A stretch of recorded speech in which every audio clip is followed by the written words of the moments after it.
Language is the blood of the soul into which thoughts run and out of which they grow. Oliver Wendell Holmes, an American Supreme Court Justice, once said that. Being able to express yourself, to engage with others, to listen and speak, that's so fundamental to being human, yeah? So how do we give every child the tools to do this well? Any parent knows that, any parent with more than one child knows that all children are not the same. My eldest son, as a 3-year-old, he would sit quietly, he would read his books, he was very polite, very engaged.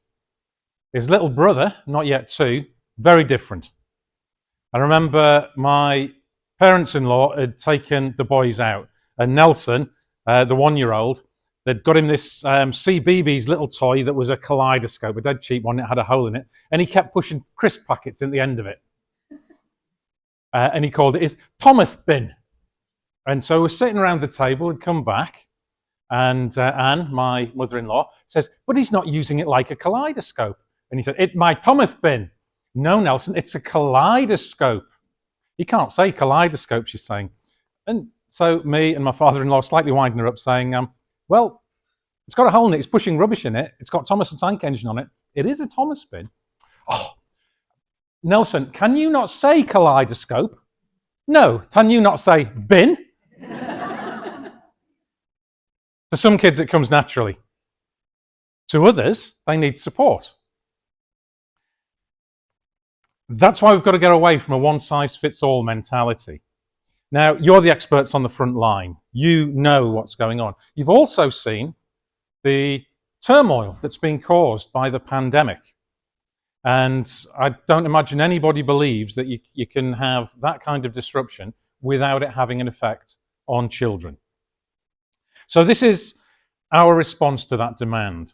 Partnership with Voice 21 to help 100 schools develop speaking skills with their students, to support the teachers and the teaching, and adapting the curriculum and the school culture.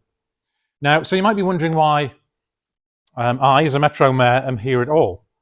All the other Metro Mayors and their combined authorities don't get involved in anything like this. Why does the North of Tyne have programs to support children and schools and families when we're not in charge of the education system? Why are we getting involved in the soft stuff when my job is the hard stuff, economic development? And we do that. Created over 5,000 jobs, 2,000 new homes being built, a new railway line opening from Ashington to Newcastle. And that overhead of doing a good job has allowed us the wiggle room with the paymasters in Treasury to divert money to things that will have a long-term benefit. I remember a conversation I had with a minister where he was saying, look, Jamie, the long-term solution to all of this is research and development, because then in decades to come, we'll have stronger industry and more jobs. And I says, yeah, absolutely, I want more research and development here, but the kids at school today who are too hungry to learn, they're not going to be getting those jobs. So we are involved in education. And I mean, education is the basis of our modern economy. In the 1870s, when the government introduced free primary education, it was no longer, were you lucky enough to get a charity place? Did your school, your church teach you to read and write? Millions of children learnt to read and write from the first time. And we're supporting that childhood recovery for learning. But this is where schools need to be in the driving seat, where teachers get to choose what we fund. And as Andrew was saying, that process we went through of asking people, and that makes a difference. Some are focusing on early literacy, particularly where English is a second language for many pupils. Some are focusing on forest schools or outdoor learning. We're helping schools see the best practice and blended learning from around the world. Online learning, let's face it, was introduced in something of a rush, and few have perfected it yet. So in this last academic year, over 180 schools in the North of Tyne have engaged in one or more of our projects, directly supporting 17,000 pupils and 400 teachers and school leaders. We're offering all 370 schools in the North of Tyne the chance to undertake our Mental Health Award, because we want better mental health and well-being for the whole school community, by the way. I'm not oblivious to the fact that it's hard work being a teacher. And of course, we know that poverty is multidimensional, which is why our child poverty prevention program is working in schools and dealing with what's beyond the school gates as well. So not just poverty proofing the school day, but providing welfare rights advice, which is transformational in some cases. One family got £8,000 in backdated benefits they didn't realise they were entitled to for their disabled son.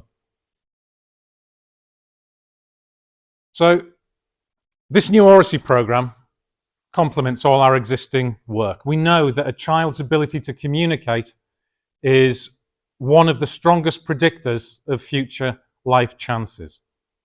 We know that 3/4 of children experiencing poverty at school start without the Oracy skills they need to succeed.